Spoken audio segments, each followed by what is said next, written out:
Hello and welcome to Thinking Out Loud. I'm your co-host, Cameron McAllister. And I'm your co host, Nathan Rittenhouse. In a previous podcast, we talked about the fact that we don't think we're post peak trans because individualism is alive and well. Some of you said, no, the trans movement has more to do with Marxism or neo Marxism. And we do a whole nother episode here saying, nah, we really do think it's about individualism and all of us have to deal with it. If you like our content, like it, share, subscribe, and if you want to support the work we do, you can do so by visiting www.toltogether.com. All right, let's talk about individualism again because it can be subtle, but some of you have responded to a recent episode we did on where we touched on the trans movement. We talked about whether we were past the peak trans moment, but we talked about, both of us did, underlying strong radical individualism that isn't going anywhere. And some responses ran along the lines of, what does individualism have to do with the trans movement? This is usually associated with collectivist forms of thinking and Marxism and so on. All right, let me just immediately say, I think that this misses the mark in a number of different ways, but I want to explain why I think it misses the mark and then kick it over to Nathan. So let's just state out loud an assumption of thinking that comes from something like the trans movement. It would say something like this: nothing determines who I am, not biology, not my set of cultural conditions, not my family, not my country, not custom, not even law necessarily. Certainly not the expectations that are placed on me. I get to define all of those things, and nothing will hold me back, not even biological markers. So when we state it like that, or in those terms, that is self-evidently a highly individualistic way of thinking. And it goes back a long way. It's a key aspect of the radical Enlightenment that basically has the driving assumption that human beings are in charge. We're rational people in charge of our destiny. But I always come back to a quote, and if you're a longtime listener, you've heard it before, that comes from Ralph Waldo Emerson because it states it so clearly.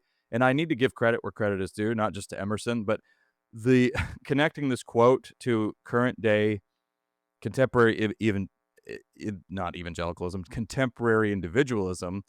That was not me. That was Roger Lundeen, the late Roger Lundeen, who taught English at Wheaton College for a while. He's come to this quote in a number of his books, and I'm indebted to him for this insight. But Emerson says, history is an injury history is an impertinence and an injury to me if it be anything more than a cheerful apologue of my own being and becoming. So in other words, whatever I want to be, all of the circumstances of my life, all the friends, family, all of those who shape me, all of that is completely incidental to the main project of my life, which is self-defining. That And comes what year would that, from his what, essay. what year would that essay have been written? Oh, that would have been in the 1800s. I don't know the precise year. You've asked me that before, Yeah, and I no, but should have prepared this time. it doesn't matter It, other than the fact it's well it comes over from, 150 years ago. oh yeah, it was a long time ago. It comes from his most famous essay, Self-Reliance. So most of us have had to read that at some point in our schooling, and even if we haven't, we've absorbed that moral by cultural osmosis. So I'm saying two things here. I'm saying that the trans movement is self-evidently highly individualistic, just when you think about it. Now, those comments were political in nature, and what occurred to me, and I'm going to speak for Nathan here, what occurred to Nathan as soon as I relayed them was sort of, okay, these sound like talking points that you have about a particular movement. So the trans movement is self-evidently highly individualistic in its very essence. Two, and here's the harder pill to swallow, but we need to swallow it, I think. We all are a part of that hyper-individualistic project. That is, we've all been shaped by it. Now, we don't all express it in the same way, but this is the very air we breathe. I said in that episode, I believe it was, that I fight a continual battle against hyper-individualism in my own life. And so this is something that we need to take some ownership in. Mm. All right, Yeah. Nathan, I And shall invite well, you in now that I've painted a big target on my head. well, for anybody who didn't catch the previous episode, the summary argument was that in light of recent surveys and kind of, at least in the Western side of things, suggesting that maybe there was a peak to non-binary or trans identification, that those numbers have been decreasing. Cameron and I were saying we don't think that that is indicative of what the survey of how people have been interpreting that. That the idea that we're somehow scaling back on our pursuit of individualism isn't going anywhere because it is the main cultural ethos in which we live. And so we were saying that the trans movement makes a lot of sense. It's just kind of a logical next step progression and sort of the core ideology and um, yeah, moral and sociological framework in which we all as Americans live.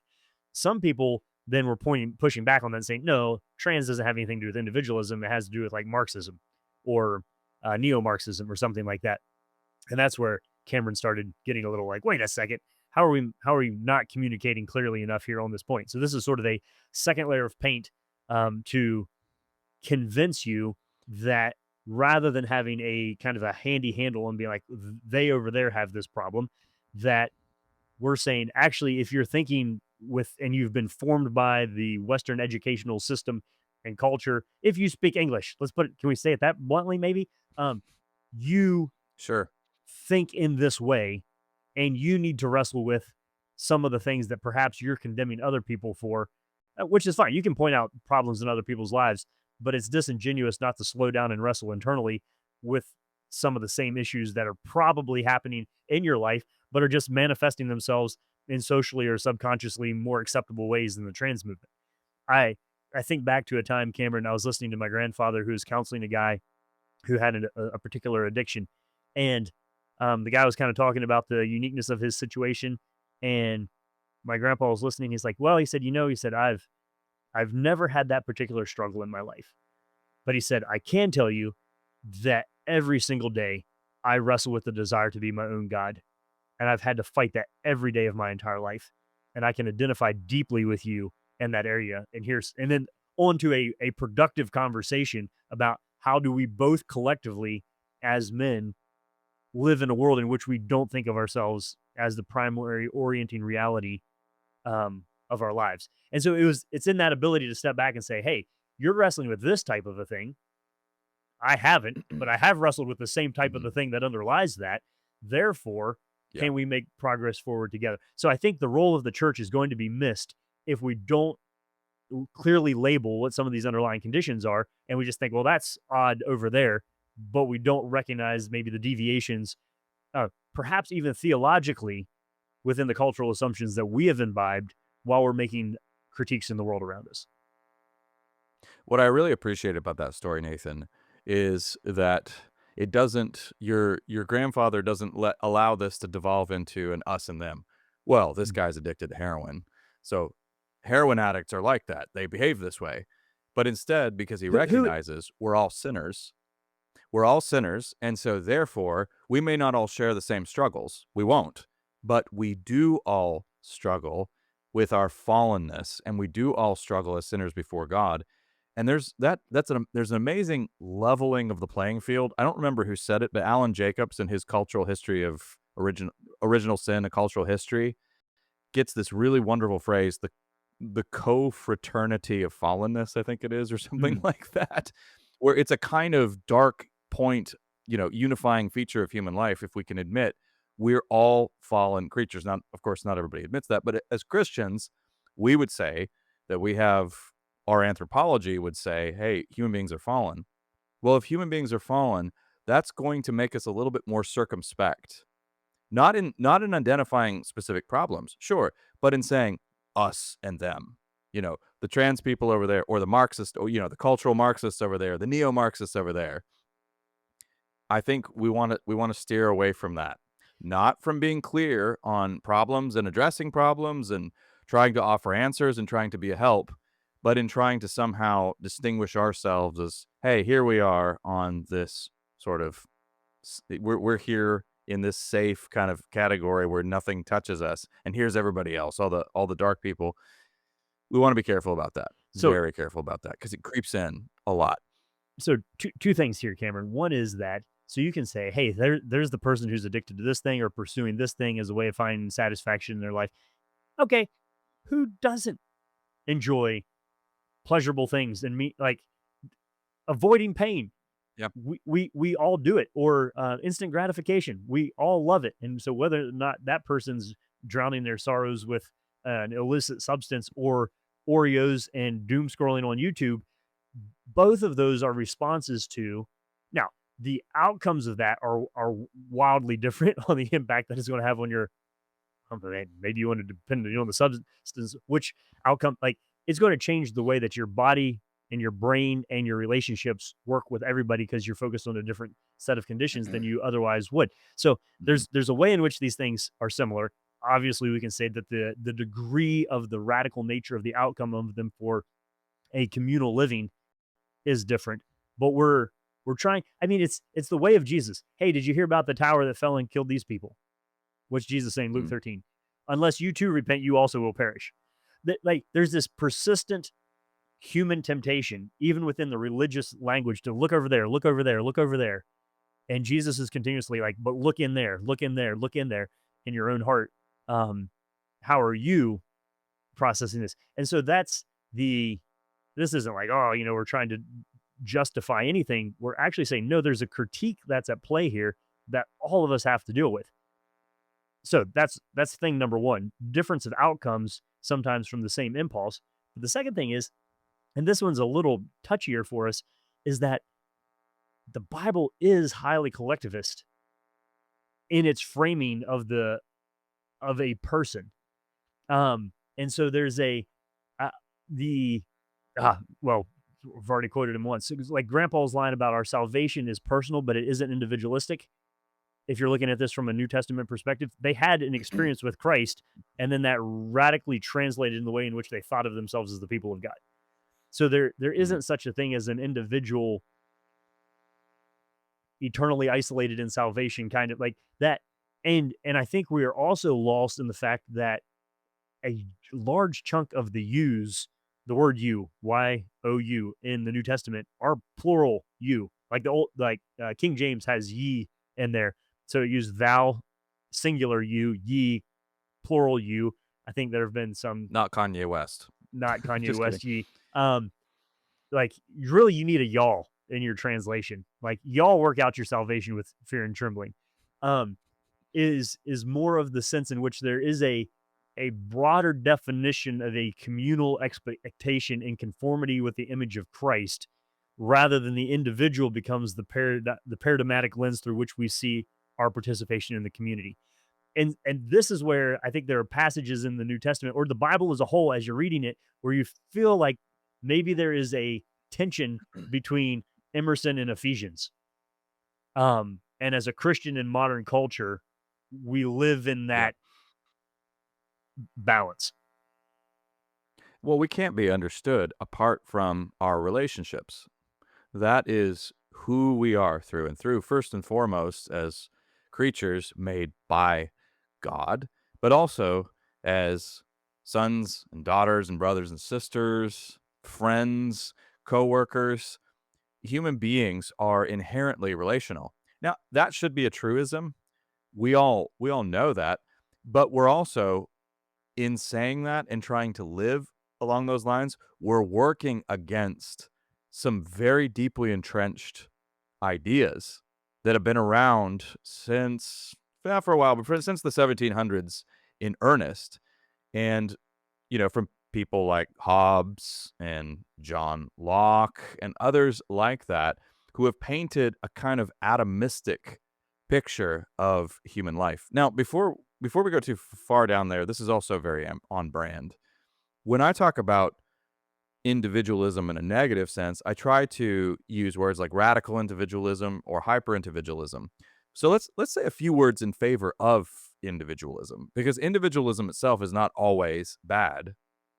So Convince me. individualism, Let's go. yeah, so it's in its best instantiations, individualism recognizes the inherent worth of a human being. Now, I'm not speaking in biblical terms right here, so just I know your heckles are up with the word individualism. Mine are too. But just in the sense that individualism and its healthy outworkings was part of what sponsored the efforts of the abolitionist movement, for instance, where you would look at the individual dignity and worth of a human being. Now, ultimately, the precedent for that is every person being made in the image of God. But there are good so also individual responsibility. Human beings Hmm. taking responsibility, whether that's, as a citizen, as a neighbor, as a friend, as a family member, and whether, in matters of politics. These are good things. So when it comes to a healthy, balanced vision of individualism, one that takes for granted that human beings are inherently relational and, yes, communal in the best sense of that word creatures, then I'm happy with it. I think it's good. When Okay. it goes in a direction that says that we're atomistic, sort of monadic, completely isolated, and we define reality in ourselves, obviously, okay, I don't think that's good, Well, the reason it's not good is because it inherently and necessarily leads to isolation and loneliness. If which you're is the where we're only at as a which is where we're culture in at. many ways. So to Yeah. clarify that I it was really helpful what you just said because it helped me see our disagreement, which isn't a disagreement. It's that if you're meaning individualism with an external and sacred referent, fine. So, but if you're meaning individualism in which the individual is the definer of reality, an internal Yeah. and personal referent, not an external and sacred reference, then it is very difficult, Cameron. And I'm 39 now. I have tried and I can't quite wrap my head around a bottom up morality rooted in the ground that justifies the value of the individual. It's very difficult. And when Yeah. you look at the history of just like massive amounts of people being killed by people, or whole entire populations of people being wiped out or abused or used or mistreated or sacrificed or used as cannon fodder or starved, or it's none of that had a sense of there's any actual value to these people other than they're taking up resources in the way and we don't like them. um Mm. Humans have not really been able to, and even if you go back, Aristotle, Plato, all of that, all of those we might say are misguided external reference to intrinsic value, but they still are external references to Mhm. individual value. It's we don't walk up to, it's like if you meet somebody, you They're not say, "Man, purely internal. Yeah. they're not purely internal." It's considered an affront if you walk up to somebody and say, "How are you doing?" Okay, that's nice. What's your name? It's a different thing to walk up to somebody and say, "Justify your existence." Mm. And if you find yourself living in a paradigm in which you have to perpetually justify your existence, that is a heavy burden to bear. That's a Let lonely me spot to be. press into that for a second here, Nathan, because I think that's really helpful. So we use a phrase like justify your existence. Well, what does that mean? Well, it means that, practically speaking, if you can't take your identity for granted, I've said this before in the past, I think we both have, under healthy circumstances, you can just take your humanity for granted. You can take the fact that you're a man or a woman, you can take that for granted. You don't have to worry about it. And It's you don't just have who to try you to prove are. it. And think about other dark historical circumstances where that's not the case. So let's say if you're living during a time where chattel slavery is widespread, and you're black. So those are horrendous circumstances where, because of the nature of the cultural setup, you're constantly having to justify your existence and your worth. It's horrendous. It's heinous. And then in different settings at different times, you might be in circumstances where we think, okay, well, all human beings should be free. Thank God for that, by the way. That's a real breakthrough. But all human beings should be free, but we should have no constraints whatsoever on our self-expression and our identity. So that sounds, on the face of it, maybe somewhat liberating at first, but it is not when you get to a place where you think, okay, I can't just be me. I have to somehow construct myself. I've got to come up. I'm this blank slate. I have to come up with something. And not only that, it has to be something that people have to love me and accept me. I want love and acceptance, but I have to make myself. I have to somehow shape myself into something lovable. That's a burden no human being has ever had to shoulder, Well, and actually, no human being should have to shoulder that. there are two sides to that. One is that I construct my external, my Instagram, my TikTok, or even the way that I dress, style myself in conformity with what I think will make me likable, even though I know that that's not truly how I feel internally. So that's conformity to an external standard in order to please other people. That's Sure. rough. So I can see the desire to say, actually, I'm going to be the one that sets the standards and expect everybody to conform to my version of myself.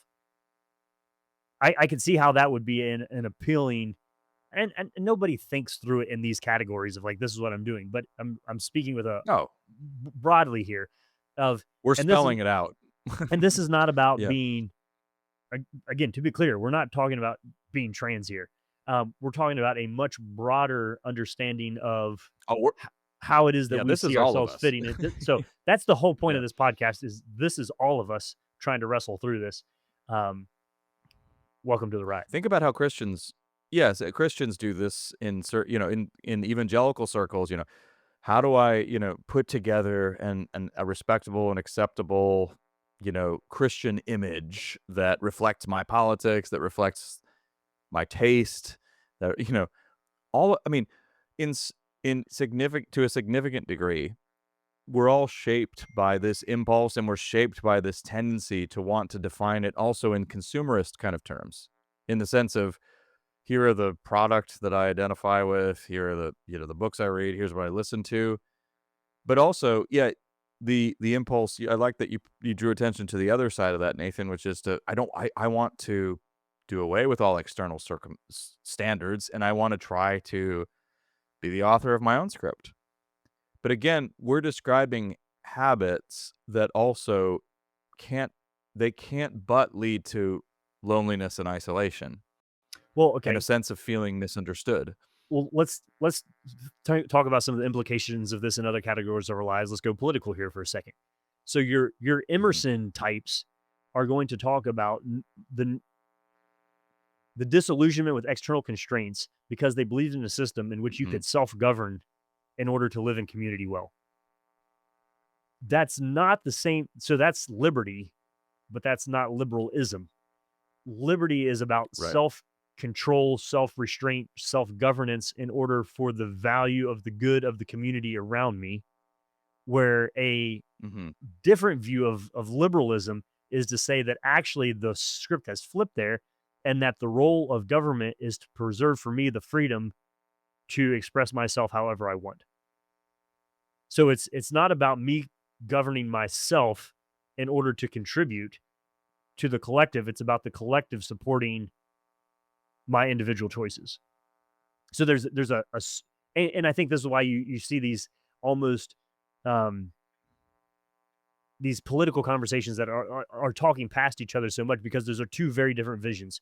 One is am do I have a set of moral principles and boundaries, an external referent to the political system that shape and form the way in which I live my life, and then I use that to contribute to the collective, or is the collective there in order to preserve the space from in which I can articulate my own desires and wants in the best possible way? So you end up with the government and technology serving the dual purpose roles of helping me actualize what it is that I desire to see happen in my individual life.